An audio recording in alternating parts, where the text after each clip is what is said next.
News देख रहे हैं आप, आपके साथ मैं हूं इंदु राठौड़। बुलेटिन की शुरुआत करेंगे इस वक्त की बड़ी खबर के साथ। आपको बता दें कि डिप्टी एडिटर शिवेंद्र सिंह परमार की रिपोर्ट, ब्रज 84 क्षेत्र में साधु की आत्महत्या से जुड़ा है पूरा मामला। और देखिए, इस पूरे मामले में कोर्ट में पेश नहीं होगी एफआईआर। आपको बता दें कि फर्स्ट इंडिया की खबर का बड़ा असर जांच अधिकारी ने की थी एफआईआर लगाने की अनुशंसा, लेकिन उच्च अधिकारियों ने एफआईआर को मंजूर नहीं किया है।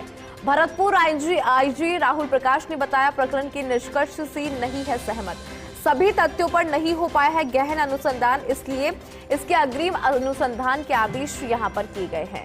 एडिशनल एसपी स्तर के अधिकारी मामले की अग्रिम जांच करेंगे, किसी भी दोषी को नहीं बख्शा जाएगा। अधिक जानकारी लेते हैं, हमारे से डेप्यूटी एडिटर शिवेंद्र सिंह परमार जुड़ चुके हैं। शिवेंद्र, आपकी रिपोर्ट बता रहे थे, लेकिन अपडेट आपसे लेना चाहेंगे और उस पूरी खबर पर जानकारी जरा दीजिए विस्तार से।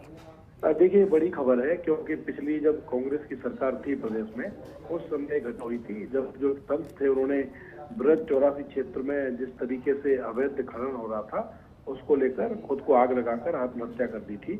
और वो जो मामला था वो उस समय काफी चर्चित हुआ था, इतना चर्चित हुआ था कि जो बीजेपी के राष्ट्रीय अध्यक्ष थे जेपी नड्डा, उन्होंने बाकायदा एक कमेटी बनाई थी जिसमें बीजेपी की केंद्रीय नेताओं को शामिल किया गया था। और बीजेपी ने, उस समय बीजेपी पक्ष में थी, इस मामले को लेकर खूब हंगामा किया था और एक बड़ा पॉलिटिकल मुद्दा इसको बनाया था।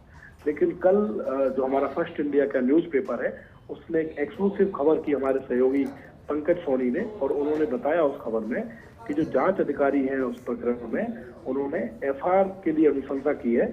और एक तरीके से जो पुलिस है वो इस निष्कर्ष पर पहुंची है कि उस केस में अब एफआईआर लगा दी जाए। और जब ये खबर आज अखबार में छपी फर्स्ट इंडिया में, तो उसके बाद फिर से एक तरीके से जो राजनीतिक माहौल है राजस्थान का वो गर्मा गया। जो सीसी के चीफ हैं वो भी डोटा सा, उन्होंने बाकायदा ट्वीट की फर्स्ट इंडिया की जो खबर है वो, और ट्वीट करके उन्होंने लिखा कि बीजेपी के दोहरे मापदंड में, एक तरफ तो जब हम सरकार में थे तो बीजेपी इस घटना की सीबीआई जांच की बात कर रही थी, इतना हंगामा कर रही थी, लेकिन अब जब बीजेपी की सरकार है तो बीजेपी इस प्रकरण में एफआईआर लग रही है उनकी सरकार के रहते हुए। उन्होंने बीजेपी सरकार की मंशा पर सवाल खड़े किए थे। तो फर्स्ट इंडिया की खबर का बड़ा असर हुआ है इंदु। जो भरतपुर के आईजी हैं राहुल प्रकाश, उन्होंने इस एफआईआर को नामंजूर कर दिया है और ये तय कर लिया गया है कि जो जांच अधिकारी की ओर से एफआईआर की अनुशंसा की गई है वो एफआईआर कोर्ट में पेश नहीं होगी। अभी तक की जो जांच है उससे आईजी राहुल प्रकाश संतुष्ट नहीं है और अब उन्होंने फैसला किया है कि इस पूरे प्रकरण की जांच एडिशनल एसपी स्तर के अधिकारी से कराई जाएगी।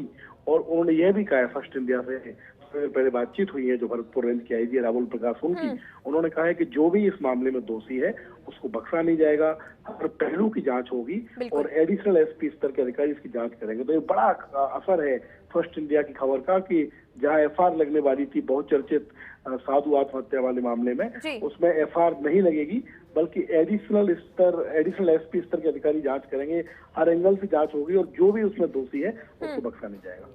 चलिए, बहुत शुक्रिया शिवेंद्र पूरी खबर पर जानकारी देने के लिए। तो देखिए, फर्स्ट इंडिया न्यूज की खबर का बड़ा असर यहाँ पर देखने को मिला।